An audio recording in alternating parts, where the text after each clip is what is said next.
नमस्कार, जय हिंद। मैं हूं आपका दोस्त प्रवीण सर। आप सभी लोगों का स्वागत करता हूं टेट वाली क्लास में। दोस्तों, आज हम उन सभी प्रश्नों को सॉल्व करेंगे जो जीन पियाजे जी से संबंधित है, लेव वाइगोत्स्की जी से संबंधित है और कोलबर्ग से संबंधित है। दोस्तों, बहुत अच्छे प्रश्न है। बस 30 प्रश्न है, 30 कह रहा हूँ, मतलब 30 पेज है। एक मान के चलिए 40 से 50 प्रश्न होंगे। बस अच्छे से 40-50 प्रश्नों को सॉल्व कर लीजिए। निश्चित तौर पर आपके प्रश्न गलत नहीं होंगे। आइए बात करते हैं, बिना किसी और बात की चर्चा करते हुए सीधा आते हैं आज के एक एक प्रश्न के बारे में। जैसा कि बात करते हैं, जीन पियाजे बालकों के नैतिक मूल सिद्धांत या नैतिक मूलक सिद्धांत की व्याख्या के लिए किससे संबंधित रखते हैं। देखिए, जीन पियाजे बालकों के नैतिक मूल सिद्धांत या नैतिक मूलक सिद्धांत की व्याख्या करने के लिए या व्याख्या के लिए किससे संबंधित यानी किससे संबंधित प्रश्न रखते हैं। पहला ऑप्शन कहता है नाटक, दूसरा ऑप्शन कहता है कहानी, तीसरा ऑप्शन कहता है उपन्यास, चौथा ऑप्शन कहता है दोस्तों गीत। बड़ा ही अच्छा प्रश्न है, जवाब दीजिएगा। जीन पियाजे बालकों के नैतिक मूल सिद्धांत की व्याख्या करने के लिए किससे संबंधित प्रश्न रखते हैं दोस्तों, इसका जवाब दीजिएगा। चलिए, इसके आंसर के बारे में बात करते हैं। तो इसका आंसर हो जाएगा दोस्तों दूसरा सही हो जाएगा, इस बात को ध्यान रखिएगा। इसका जो आंसर सही हो जाएगा दूसरा सही हो जाएगा, इस बात को ध्यान रखिएगा। चलिए, पलटावी गुण का मतलब ये हो जाता है दोस्तों, जैसे किसी बच्चे से कहा गया कि ए तुम्हारी बहन है, तो बच्चा ए उलटकर नहीं जवाब दे पाएगा, मैं उसका भाई हूं, तो इसे पलटावी कहा जाता है। पलटावी गुण या पलटावी बौद्धिक संक्रिया को बच्चा किस अवस्था में समझता है। संवेदनात्मक गामक अवस्था में, औपचारिक अवस्था में, और तीसरी बात करते हैं मूर्त संक्रियात्मक अवस्था में, और चौथी बात करते हैं पूर्व संक्रियात्मक अवस्था में। बड़ा ही अच्छा प्रश्न है, जवाब दीजिएगा दोस्तों कि पलटावी बौद्धिक संक्रिया को बच्चा किस अवस्था में समझता है। दोस्तों, बड़ा ही अच्छा प्रश्न है, जल्दी से दीजिएगा दोस्तों इसका आंसर। तो इसका आंसर हो जाएगा तीसरा सही हो जाएगा। मूर्त संक्रियात्मक अवस्था में क्या होता है कि बच्चा एक तरीके से पलटावी गुण या पलटावी बौद्धिक संक्रिया को समझता है दोस्तों, इस बात को ध्यान रखिएगा। चलिए, नेक्स्ट बात करते हैं, जीन पियाजे के संज्ञानात्मक विकास के सिद्धांत की किस अवस्था में बच्चों में माप तौल की समझ का विकास हो जाता है। जीन पियाजे के संज्ञानात्मक विकास के सिद्धांत के किस अवस्था में बच्चे में माप तौल की समझ को विकास हो जाता है, माप तौल की समझ का विकास हो जाता है। अंतः प्रज्ञा काल, पूर्व संक्रियात्मक अवस्था, मूर्त संक्रियात्मक अवस्था, औपचारिक अवस्था। दोस्तों, बड़ा ही अच्छा प्रश्न है, इसका जवाब दीजिएगा दोस्तों कि इसका जवाब क्या हो जाएगा।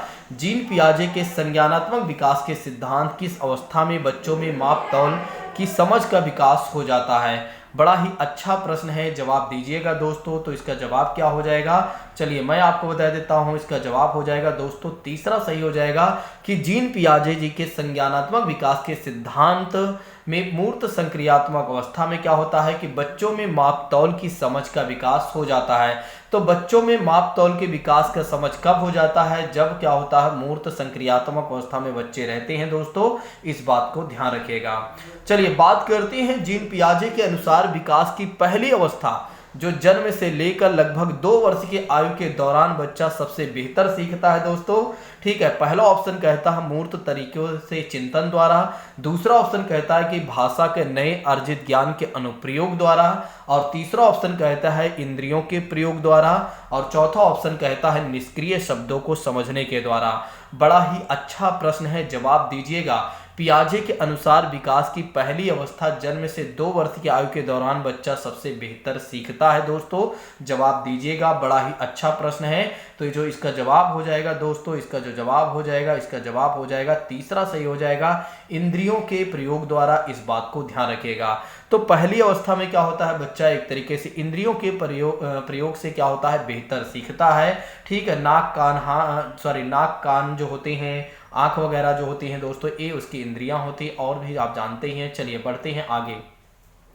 ठीक है, नेक्स्ट बात करते हैं, या उसकी जीभ वगैरह जिससे वो महसूस करता है। ठीक है, नेक्स्ट बात करते हैं कि एक तरीके से बच्चों के बौद्धिक विकास की 4 विशिष्ट अवस्थाओं की पहचान की गई है। किसके द्वारा, बच्चों के बौद्धिक विकास की 4 विशिष्ट अवस्थाओं की पहचान की गई है। एरिक्सन द्वारा, स्किनर द्वारा, पियाजे के द्वारा, कोलबर्ग के द्वारा। बड़ा ही अच्छा प्रश्न है, जवाब दीजिएगा। बड़ा ही अच्छा प्रश्न है, जवाब दीजिएगा दोस्तों कि इसका जवाब क्या हो जाएगा। बिल्कुल इसका जवाब हो जाएगा जीन पियाजे साहब। ध्यान रखिएगा, बच्चों के बौद्धिक विकास की 4 विशिष्ट अवस्थाओं की पहचान की गई है, वो है जीन पियाजे के द्वारा। चलिए नेक्स्ट बात करते हैं, जीन पियाजे के नैतिक सिद्धांत कितने स्तरों में बांटा गया है। जीन पियाजे का जो नैतिक विकास का सिद्धांत है कितने स्तरों में बांटा गया है? 3, 5, 4, 2। बड़ा ही अच्छा प्रश्न है, जवाब दीजिएगा दोस्तों।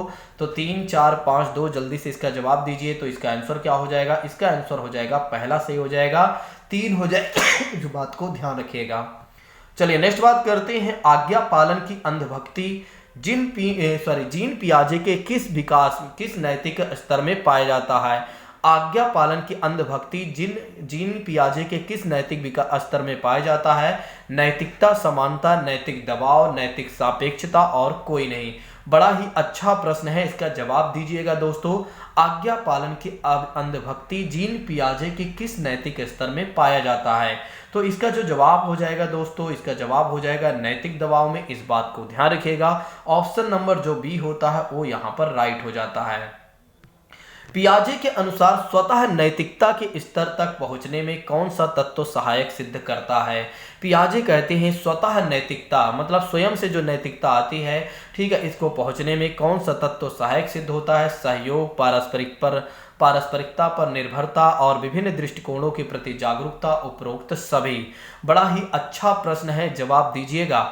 बड़ा ही अच्छा प्रश्न है, इसका जवाब क्या हो जाएगा दोस्तों? चौथा सही हो जाएगा। चारों बातें सही हो जाएंगी, सहयोग, पारस्परिक पर निर्भरता और विभिन्न दृष्टिकोणों के प्रति जब जागरूकता आ जाती है तो कहीं ना कहीं एक तरीके से क्या हो जाता है कि हमारे अंदर स्वतः नैतिकता आ जाती है। अगला प्रश्न ये है कि खेल को शैक्षिक महत्व किस संज्ञानात्मक सिद्धांत के समर्थक मनोवैज्ञानिक ने दी है? खेल को शैक्षिक महत्ता किस संज्ञानात्मक सिद्धांत के समर्थक मनोवैज्ञानिक ने दी है दोस्तों? जीन पियाजे ने, वाइगोस्की ने और जेएम ब्रूनर ने और फ्रॉवेल ने। बड़ा ही अच्छा प्रश्न है, इसका जवाब दीजिएगा। इसका जवाब दीजिएगा कि इसका क्या जवाब हो जाएगा। तो दोस्तों ऐसे में अगर देखा जाए तो इसका जो जवाब हो जाता है पहला सही हो जाएगा।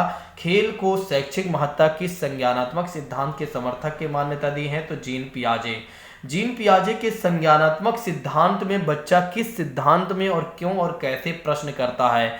मूर्त अवस्था में, औपचारिक अवस्था में, पूर्व प्रत्यात्मक अवस्था में, अंत प्रश्न काल में। बड़ा ही अच्छा प्रश्न है। जीन पियाजे के संज्ञानात्मक सिद्धांत में बच्चा किस सिद्धांत में और क्यों और कैसे प्रश्न करता है? बड़ा ही अच्छा प्रश्न है, जवाब दीजिएगा। तो इसका जवाब हो जाएगा पूर्व संक्रियात्मक अवस्था दोस्तों, ध्यान रखिएगा।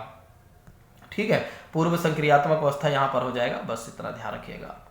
चलिए नेक्स्ट बात करते हैं, संज्ञानात्मक विकास के लिए किस मनोवैज्ञानिक ने संस्कृति और भाषा पर जोर दिया है? संज्ञानात्मक विकास के लिए अगर देखा जाए तो किस मनोवैज्ञानिक ने संस्कृति और भाषा पर जोर दिया है? तो पियाजे, वाइगोस्की और ब्रूनर ने, और इनमें से कोई नहीं। भला कौन नहीं जानता है इसका आंसर? तो दोस्तों इसका जो आंसर हो जाएगा, इसका आंसर हो जाएगा दूसरा सही हो जाएगा, वाइगोस्की। संज्ञानात्मक विकास के लिए अगर देखा जाए तो वाइगोस्की ने एक तरीके से संस्कृति और भाषा पर जोर दिया है। नेक्स्ट बात करते हैं, वाइगोस्की के सिद्धांत में विकास के निम्नलिखित में से कौन सी पहलू की उपेक्षा होती है? सांस्कृतिक, जैविक, भाषाई और सामाजिक। बड़ा ही अच्छा प्रश्न है, जवाब दीजिएगा। वाइगोस्की के सिद्धांत में विकास के निम्नलिखित में से पहलू की उपेक्षा की जाती है दोस्तों। तो इसका आंसर हो जाएगा जैविक हो जाएगा। इस बात को ध्यान रखिएगा। ठीक है, तो इसका आंसर हो जाएगा दोस्तों क्या हो जाएगा? जैविक हो जाएगा ना। किस पहलू की उपेक्षा की जाती है? वैसे तो भाषा, सामाजिक, उन्होंने समाज को ज़्यादा दिया है मेरे हिसाब से। वाइगोस्की महोदय की बात करते हैं तो उन्होंने समाज को दिया है ज़्यादातर। तो वाइगोस्की के सिद्धांत में विकास के निम्नलिखित में से किस पहलू को उपेक्षा की जाती है? दोस्तों जैविक नहीं बल्कि क्या हो जाएगा? सामाजिक हो जाएगा। ठीक है, समाज में ही बच्चा रहकर सीखता है, उन्होंने ऐसी बातें कहा है। चलिए नेक्स्ट बात करते हैं। चलिए इस प्रश्न का जवाब दीजिएगा दोस्तों।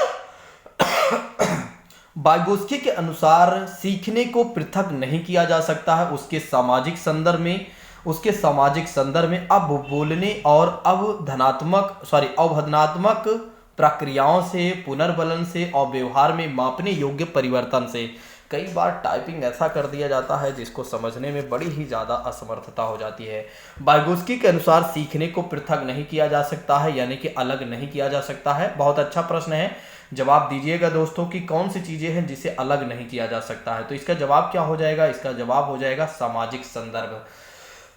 ठीक है, सामाजिक संदर्भ को यदि अगर समाज से बच्चों को अलग कर देंगे तो कहीं ना कहीं बच्चे नहीं सीख पाएंगे, इस बात को ध्यान रखिएगा। वाइगोत्स्की तथा पियाजे के परिप्रेक्ष्य में एक प्रमुख भिन्नता होती है। पहला ऑप्शन कहता है कि व्यवहारवादी सिद्धांतों की उनकी आलोचना। दूसरा ऑप्शन कहता है कि बच्चों को एक पालन पोषण का प्रवेश उपलब्ध कराने की भूमिका। तीसरा ऑप्शन कहता है कि भाषा एवं चिंतन के बारे में उनके दृष्टिकोण। चौथा ऑप्शन कहता है कि ज्ञान के सक्रिय निर्माता के रूप में बच्चों की संकल्पना। बड़ा ही अच्छा प्रश्न है, वाइगोत्स्की तथा पियाजे के परिप्रेक्ष्य में संदर्भ में प्रमुख भिन्नता। दोस्तों इसका जवाब जल्दी से दीजिएगा। तो इसका आंसर क्या हो जाएगा? इसका आंसर हो जाएगा पहला सही हो जाएगा। ठीक है, इस बात को ध्यान रखिएगा कि वाइगोत्स्की तथा पियाजे के परिप्रेक्ष्य में एक प्रमुख भिन्नता ये है कि व्यवहारवादी सिद्धांतों की आलोचना करना। चलिए नेक्स्ट बात करते हैं। लेव वाइगोत्स्की के अनुसार संज्ञानात्मक विकास का मूल कारण है। लेव वाइगोत्स्की के अनुसार संज्ञानात्मक विकास का मूल कारण है दोस्तों संतुलन। दूसरा ऑप्शन कहता है सामाजिक अन्योन्य क्रिया। तीसरा ऑप्शन कहता है कि मानसिक प्रारूपों का समायोजन। और चौथा ऑप्शन कहता है उद्दीपक अनुक्रिया युग्मन। बड़ा ही अच्छा प्रश्न है। लेव वाइगोत्स्की के अनुसार संज्ञानात्मक विकास का मूल कारण है दोस्तों। ठीक है, तो इसका आंसर हो जाएगा, इसका आंसर हो जाएगा दूसरा सही हो जाएगा, सामाजिक अन्योन्य क्रिया की बात करते हैं। लेव वाइगोत्स्की के अनुसार संज्ञानात्मक विकास का मूल कारण ये है कि सामाजिक अन्योन्य क्रिया। नेक्स्ट बात करते हैं लेव वाइगोत्स्की के समाज संरचना में दृढ़ विश्वास रखने वाले शिक्षक के नाते आप अपने बच्चों के आकलन के लिए निम्नलिखित में से किस तिथि को वरीयता देंगे? सहयोगी प्रोजेक्ट की बात करते हैं, मानकीकृत परीक्षण की बात करते हैं, तथ्यों पर आधारित प्रत्यास्मरण की बात करते हैं, वस्तुपरक बहुविकल्पी प्रकार के प्रश्न के बारे में बात करते हैं। लेव वाइगोत्स्की के सामाजिक संरचना में दृढ़ विश्वास रखने वाले शिक्षक के नाते आप अपने बच्चों के आकलन के लिए निम्नलिखित में से किस तिथि को वरीयता देंगे? दोस्तों बड़ा ही अच्छा प्रश्न है। इसका आंसर क्या हो जाएगा? इसका आंसर हो जाएगा पहला सही हो जाएगा। इस बात को ध्यान रखिएगा सहयोगी प्रोजेक्ट के बारे में। लेव वाइगोत्स्की के बारे में अगर देखा जाए तो समाज के संरचना में दृढ़ विश्वास रखने वाले शिक्षक के नाते आप अपने बच्चों के आकलन के लिए किस तिथि को वरीयता देंगे? सहयोगी प्रोजेक्ट को। लेव वाइगोत्स्की कहाँ के थे? जापान के थे, रूस के थे, अमेरिका के थे, चीन के थे। बड़ा ही अच्छा प्रश्न है। इसका जवाब दीजिएगा, इसका जवाब दीजिएगा। इसका जवाब हो जाएगा दोस्तों, इसका जवाब हो जाएगा रूस हो जाएगा। इस बात को ध्यान रखिएगा। चलिए बात करते हैं कि अनुसार मतलब निम्नलिखित में से किसके अनुसार बच्चों के चिंतन के बारे में सामाजिक प्रक्रिया और तथा सांस्कृतिक संदर्भ में प्रभाव को समझना आवश्यक है? जीन पियाजे, Lev Vygotsky, Albert Bandura, Lawrence Kohlberg. बड़ा ही अच्छा प्रश्न है, जवाब दीजिएगा मेरे प्यारे दोस्तों। जवाब देते चलिए, जवाब देते चलिए दोस्तों, जवाब देते चलिए। इसका क्या हो जाएगा? तो इसका आंसर अगर देखा जाए तो ऐसे में इसका आंसर हो जाता है दोस्तों दूसरा सही हो जाता है। क्या सही हो जाता है दोस्तों? दूसरा सही हो जाता है लेव वाइगोत्स्की। जहां पर भी सामाजिक सांस्कृतिक की बात आ जाए वहां पर कीवर्ड ध्यान रखिएगा। अगर कीवर्ड ध्यान रखिएगा लेव वाइगोत्स्की की बात की जाएगी। पियाजे ने विकास को नियंत्रित करने वाले जैविक कारकों को महत्व दिया, जबकि वाइगोत्स्की ने इसके महत्व का कारण बताया। दोस्तों पियाजे ने विकास को नियंत्रित करने वाले जैविक कारकों को महत्व दिया, जबकि वाइगोत्स्की ने इसके महत्व का कारण बताया। चिंतन प्रक्रिया, सामाजिक संपर्क, भौतिक कारक और पर्यावरणीय कारक। बड़ा ही अच्छा प्रश्न है, जवाब दीजिएगा।